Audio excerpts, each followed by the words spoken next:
রাজধানীতে থামছেই না খুন, ধর্ষণ ও ছিনতাই। সবশেষ গেল 12 জুন রামপুরা এলাকায় সন্ত্রাসী কাইল্লা পলাশকে গুলি করে প্রতিপক্ষের লোকজন, যা জননিরাপত্তাকে ব্যাপক প্রশ্নবিদ্ধ করে। পরিসংখ্যান বলছে গেল 3 মাসে নগরীতে খুন হয়েছে 57 জন, ছিনতাইয়ের ঘটনা 83টি, সবচেয়ে বেশি ধর্ষণের ঘটনা 178টি।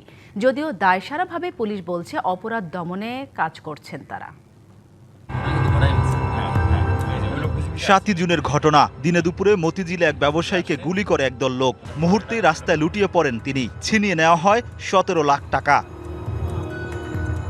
এর 24 ঘন্টা না পেরোতেই 8 জুন রাতে মৌচাকে স্বেচ্ছাসেবক দল নেতা বিল্লালকে হত্যা করে প্রতিপক্ষ।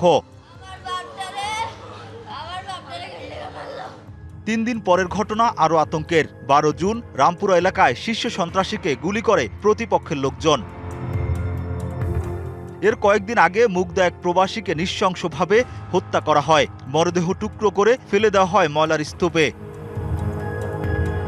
এসব ঘটনায় আইনশৃঙ্খলা বাহিনীর হাতে গ্রেপ্তার হয়েছে বেশ কয়েকজন, কিন্তু কিছুতেই কমছে না অপরাধ।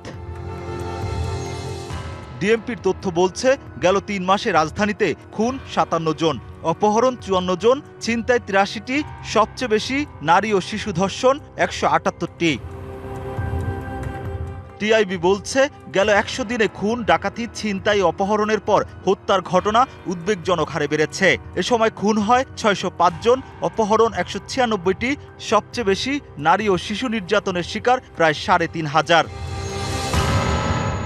এমন পরিস্থিতিতে গতানুগতিক কঠোর অবস্থানের কথা বলছে পুলিশ।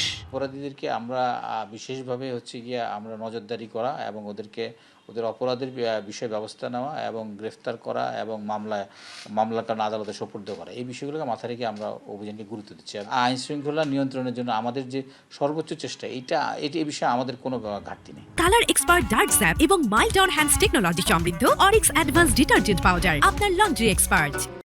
অপরাধ বিশ্লেষকরা বলছেন আইন শৃঙ্খলা স্বাভাবিক রাখতে পুলিশের পাশাপাশি এগিয়ে আসতে হবে জনগণকেও। প্ল্যান করার আগে জনগণ কি চাই, স্থান কি চাই, কোন স্থানে কেমন ক্রাইম হয়, কোন জায়গায় সবচেয়ে সেম ক্রাইম বারবার হচ্ছে, সেগুলো ভাগ করে জনগণের সাথে একটা সম্পর্ক ডেভেলপ করে আমাদের প্রত্যেকটা ভাবে নেওয়া উচিত। যদি এভাবে নেই তাহলে আমরা মনে করব, আমরা দেখতে পাবো পুলিশ অনেক বেশি ভালো করতেছে। জননিরাপত্তা নিশ্চিতে গোয়েন্দা নজরদারি বাড়ানোর পাশাপাশি অপরাধের ধরন বুঝে ব্যবস্থা নেওয়ার তাগিদ বিশ্লেষকদের। Rakib Hossain, DBC news, Dhaka.